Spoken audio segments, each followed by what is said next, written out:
ሐዋርያው ጳውሎስ በምድር ላይ ካሉ ሰዎች ሁሉ የበለጠ ልሳን እናገራለሁ ብሏል። ከሁላችሁ የበለጠ ልሳን የምናገረው እኔ ነኝ ብሏል። ሳታቋርጡ ዘወትር የምትጸልዩ ከሆነ ለእግዚአብሔር ሐሳብ ራሳችሁን ኢን አላይመንት አስቀምጣችኋል ማለት ነው።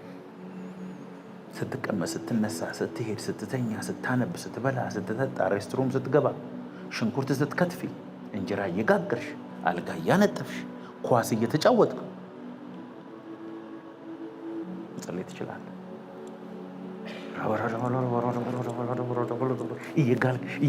እየጋልክ 1 ወር 2 ወር 6 ወር እየጋልክ ከሄድክ በኋላ ኢትስ ኢምፖሲብል። አንተ ስፒሪቹዋሊ ክንፍ አውጥተህ እየበረርክ ነው ያለው።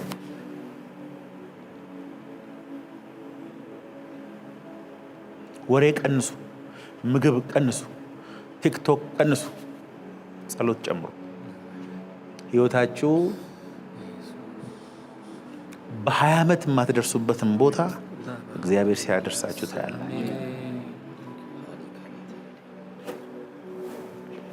ሳትታክቱ ዘወትር ጸልዩ። እንደዛች መበለት አታቁም ነው እያለ ያለው እግዚአብሔር ቃል። ሉቃስ 9:29 ሲጸልይም የፊቱ መልክ ተለወጠ፣ ልብሱም ተብለጭልጮ ነጭ ሆነ ነው ኢየሱስ ሲጸልይ። ሐዋርያትም ሲጸልዩ ተቀምጦ የነበሩበት ቤት ተናወጠ።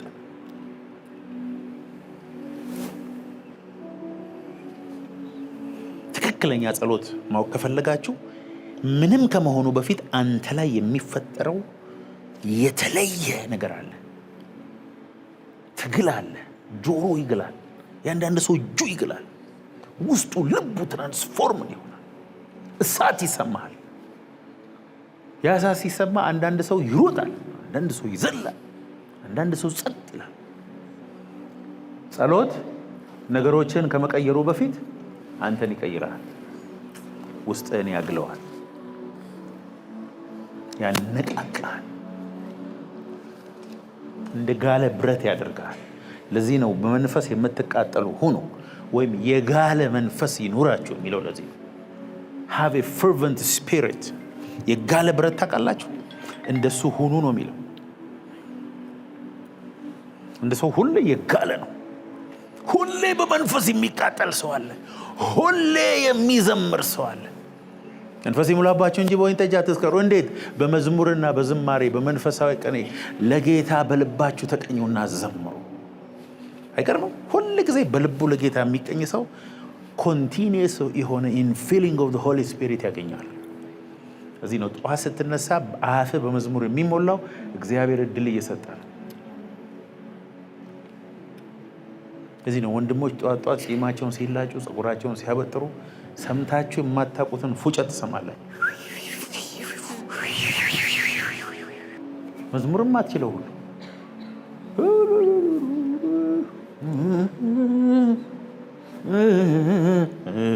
በልጦ አተንሰን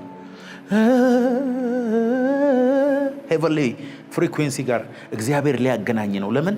አእምሮ ገና በብዙ ነገሮች አልተያዘም። ሌሊቱን በሙሉ እየታጠበ ስለነበረ ጠዋት ስትነሳ ልብ ውስጥ መዝሙር ሲመጣ መዝሙሩን እየዘመርክ ልሳን እየተናገርክ እንደ ፓራሹት ውስጥ ያለው ነገር እየተከፈተ ከሄደ ሙሉ ቀን ደስታ ያንተ ነው።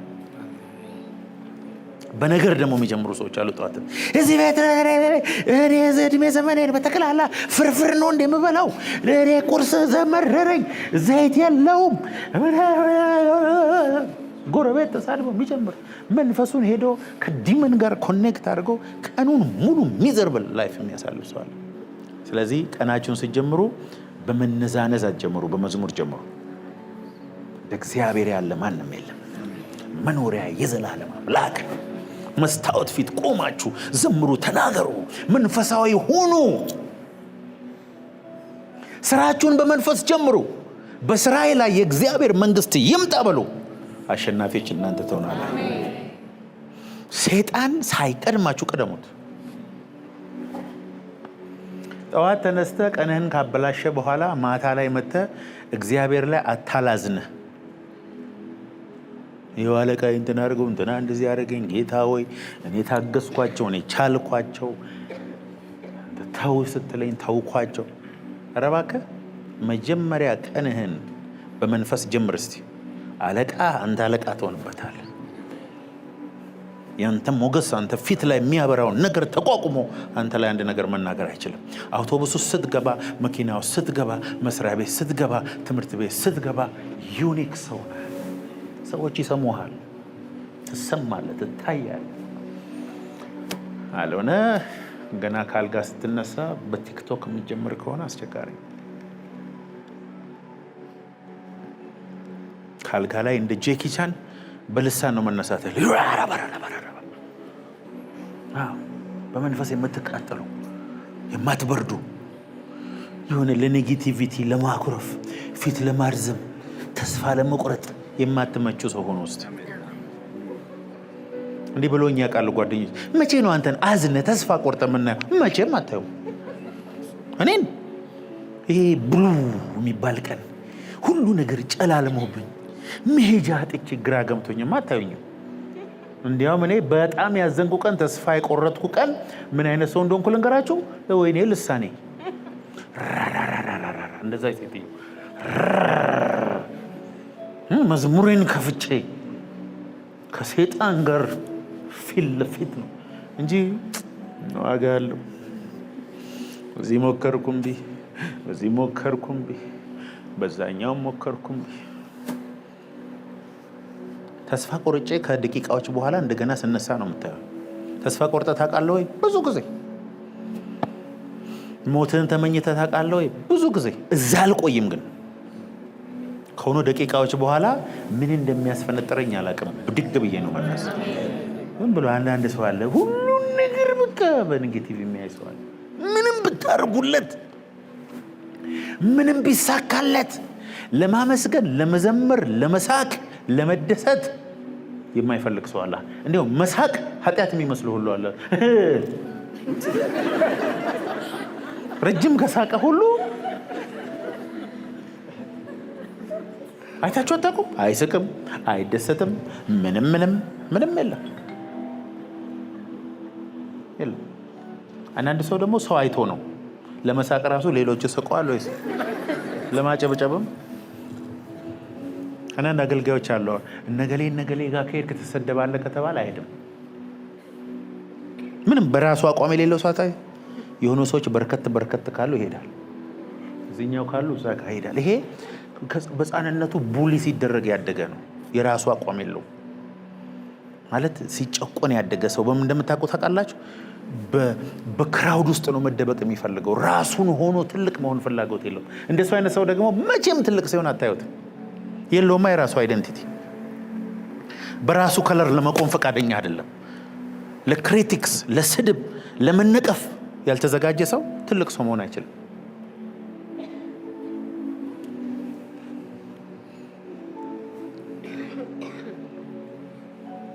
መሰደብ የማትፈልግ ከሆነ ትልቅ ለመሆን አትሞክር። ሐዋርያት ሥራ 10 ከ9 እስከ 11 ጴጥሮስም በነገው ሲሄዱ ወደ ከተማም ሲቀርቡ ጴጥሮስ ከ6 ሰዓት ያህል ይጸልይ ዘንድ ወደ ጣራ ወጣ። እሺ ሰገነት ነው ነገሩ። ተርቦም ሊበላ ወደደ። ሲያዘጋጁለትም ሳሉ ተመስጦ መጣበት። እስቲ ተመስጦ መጣበት በሉ። ምስጥ አለ። 6 ሰዓት ሙሉ ጸልዩ። ተመስጦ ታውቃላችሁ? ትራንስ ብዙ ሰዎች እንደ ኃጢአት ነው የሚያዩት። እሱ እየጸለይክ ስትሄድ በተመስጦ ትገባለህ ወደ ውስጠኛው ክፍልና እዚህ ምድር ሁን፣ ሰማይ ሁን፣ አየር ላይ የበረርክ ይሁን፣ ምድር ላይ ቆመ ይሁን አታውቅም። ስምጥ ብለህ ወደ ውስጠኛው ክፍል ትገባለህ። ጸሎት ኮንሲስተንሲ ነው። መጠበቅ አለብህ። ፍሰቱን ማወቅ አለብህ። ምኑ ጋር እንደምትገባ ማወቅ አለብህ። እስከምን መዘመር እንዳለብህ ታይሚንጉን ማወቅ አለብህ። ልሳን መቼ መናገር እንዳለብህ ማወቅ አለብህ። እንዴት መፍሰስ እንዳለብህ ማወቅ አለብህ። ወደ ተመስጦ እንዴት እንደምትገባ ማወቅ አለብህ። ከዛ በኋላ ሰማይ ሪል ነው የሚሆንልህ።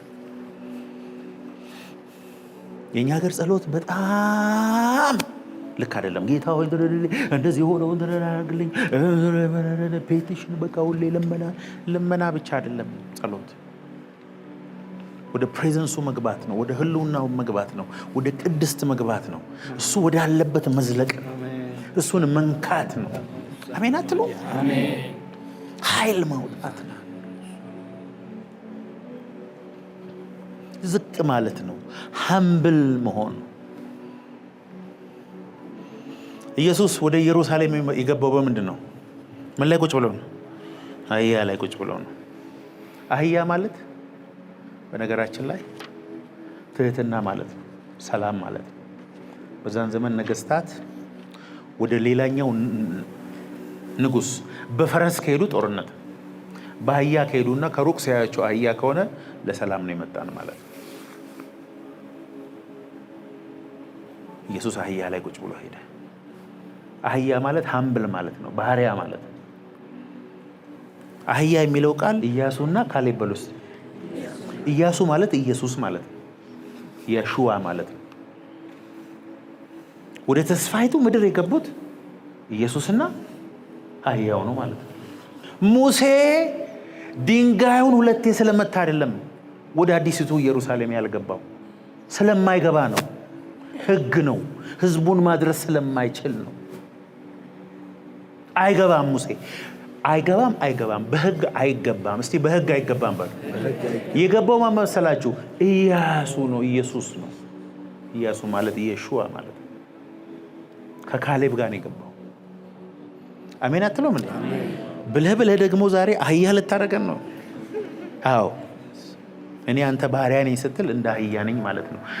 እሺ እላለሁ፣ እሰራለሁ፣ እታዘዛለሁ፣ የምትለኝን ሁሉ አደርጋለሁ ማለት ነው። የማልጠቅም ባሪያ ነኝ ብሎ ያለው ለዚህ ነው።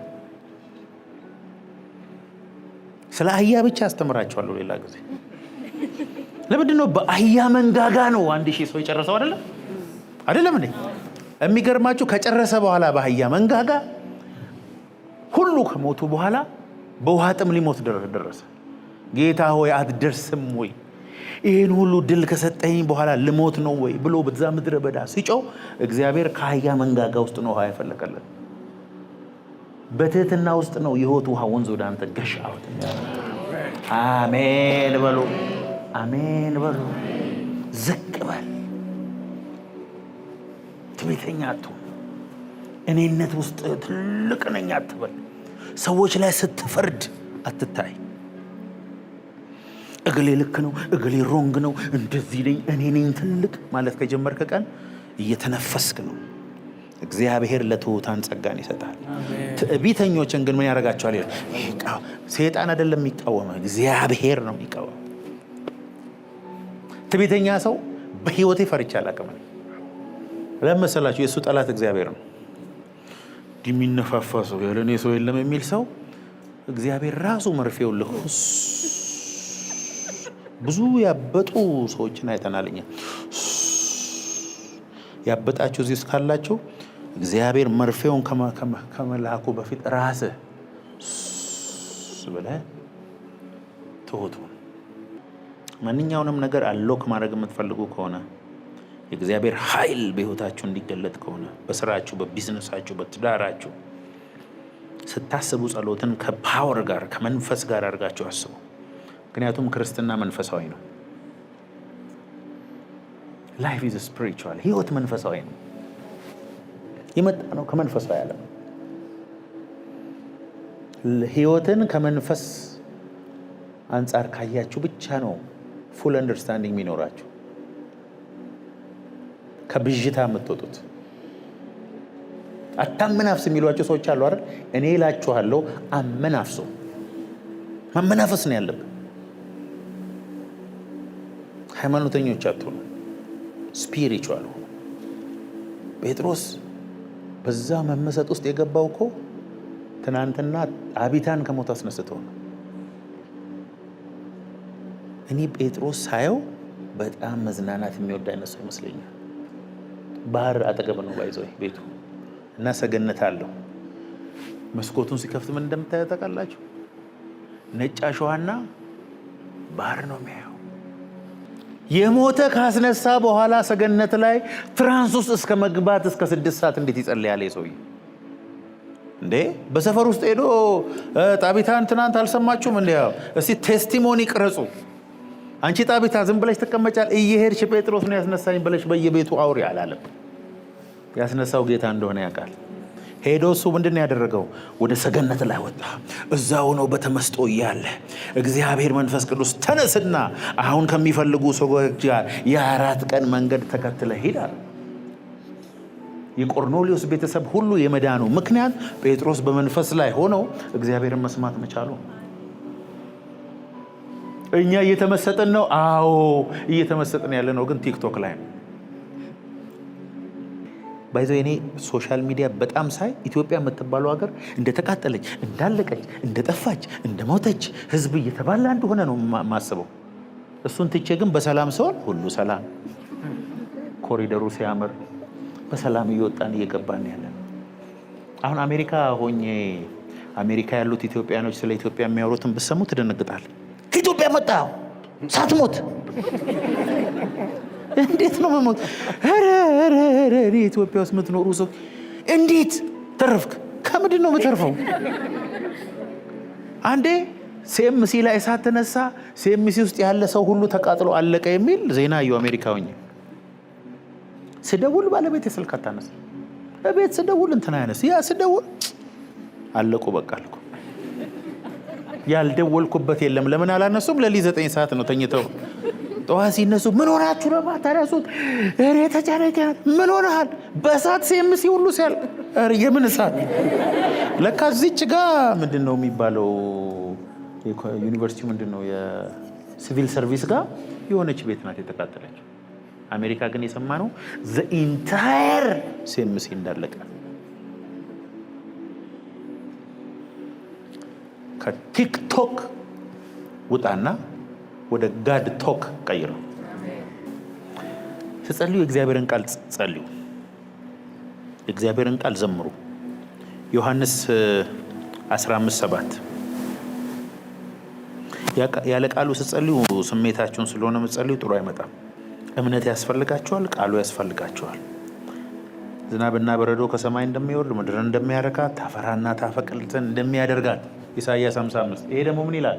በእኔ ብትኖሩ ቃሎቼ በእናንተ ቢኖሩ የምትወዱትን ሁሉ ለምኑ ይሆንላቸዋል።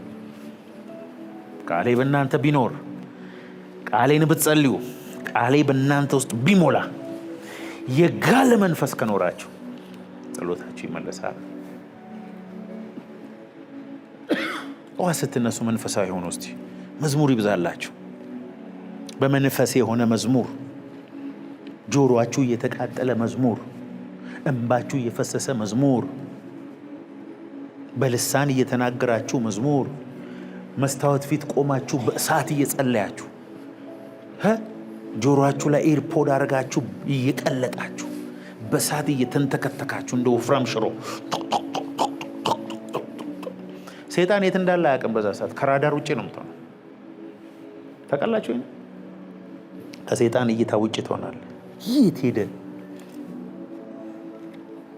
አያገኘም። የጋለ ብረት ምጣድ ላይ ዝንብ ዘላ ብታርፍ በምን እንደሞተች ሁሉ አታውቅም።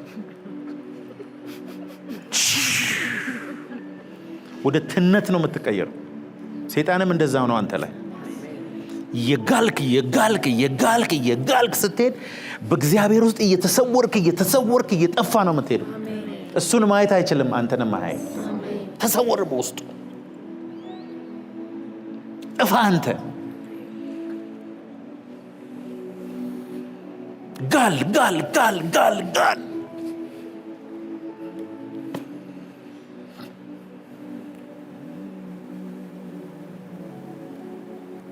እዚህ ውስጥ እኮ ያለ አስተሳሰብ ነው እየመታውባቸው ያሉ። ጸሎት የሆኑ ወፍሮም መጽሐፍ ቅዱስ ከመያዝ ጋር እንዲያነሶች አይታችሁ ታውቃላችሁ? አካሄዳቸው ራሱ እንደዚህ ነው። ቸርች ሲሄዱ መንፈሳዊነትና አካሄድ ምንም ግንኙነት የለውም። እንዲህ ብሎ መጥተው እዚህ አጋንንታቸው የሚጮው ብዙ ሰዎች አሉ። ከነከራባታቸው እገላለሁ። እሱ አይደለም። ቢ ስፒሪቹዋል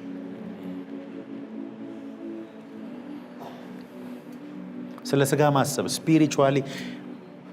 spiritually minded and carnal minded መንፈሳዊ አስተሳሰብ ስጋዊ አስተሳሰብ ስጋችን የማይፈልገው ጉድ የለም ማለቂያ የለውም የስጋችን ፍላጎት አያልቅም አውሮፕላን ብሰጠው ዓመተ ምህረቱ አልፎበታል ይላል ዛሬ የምትነዱት መኪና ከ10 ዓመት በኋላ ታፍሩበታላችሁ ቪትስ የመጣ ሰሞን ፎቶ እንዳልተነሳንበት አሁን አንኮራበትም አይፎን 4S ሲመጣ የዓለም ሁሉ ኩራት እንዳልነበረ ዛሬ በእጁ ሊነካው የሚፈልግ ሰው የለም ዛሬም የያዛችሁት አይፎን 17 16 ከ3 ዓመት በኋላ ታፍርበታል ጋርቤጅ ውስጥ ነው የሚጣለው የፈለገ የምትወዱት አሁን ነገር በተቀላላ ምንም ጥቅም የለውም ሌላ በጣም የምትወዱት ምን እንደሆነ ንገራችሁ ከ10 ዓመት በኋላ ያሁኑን መልካችሁ ነው አሁን ያላችሁበትን ከ10 ዓመት በኋላ ምንም ከፍላችሁ እዚህ ብትመለሱ ትፈልጋላችሁ አሁን ያላችሁን መልክ አሁን ያላችሁን ቁመና አሁን ያላችሁን ማንነት ከ10 ዓመት በኋላ 10 ሚሊዮን ብር ከፍላችሁ ብትመለሱ እሺ ነው የምትሉት አትመለሱም ስለማትመለሱ አሁኑኑ ተጠቀሙበት ትናንትና የሞቱና የተቀበሩ ሰዎች ሁሉ ዛሬ እቅድ ነበራቸው ዛሬ ለመኖር ዛሬ ብዙ ነገር ለማድረግ እቅድ ሲኖራቸው ነው የሞቱት በመኪና በአደጋ በመውደቅ በትንታ ተኝቶ ባሉበት ምናምን ጊዜያቸው ጨርሶ የሄዱ ሰዎች በሙሉ ዛሬን እንኖራለን የሚል ሐሳብ ነበራቸው ኧረ አፖስትል እኔ እኮ ነገ እኖራለሁ እያልኩ ነው ሁሉም እንደዛ ነው እግዚአብሔር ነገን ለማንም አልሰጠም እግዚአብሔር ዛሬን ብቻ ነው ላንተ የሰጠ ነገሩ እግዚአብሔር ሁሉም ሰው ሲልንገራችሁ ቆይታ ያላችሁ ከሰኞ ጀምሮ ስፖርት ጀምራለሁ ከሰኞ ጀምሮ ታኛለ ውሃይን ጠጣለሁ ከሰኞ ጀምሮ ስኳር ያለው ሻይ አቆማል ይሄ ሰኞ አይመጣም ሰኞ የሚባል ነገር አይመጣም ትክክለኛ የሚቀይር ሰው ልክ አሁን ስኳር አቆም ያለው ከስኳር ካሁን ጀምሮ ከዚህ ጀምሮ ስፖርት እሰራለሁ ብሎ አሁን የሚጀምር ሰው ብቻ ነው የሆነ ነገር ለመጀመር ለነገ የሚያስቀምጥ ሰው በእድሜ ዘመኑ ነገ ለውጥ አሁን ለመጸለይ አሁን ለመቀባት አሁን ለኃይል አሁን ለክብር አሁን አሜን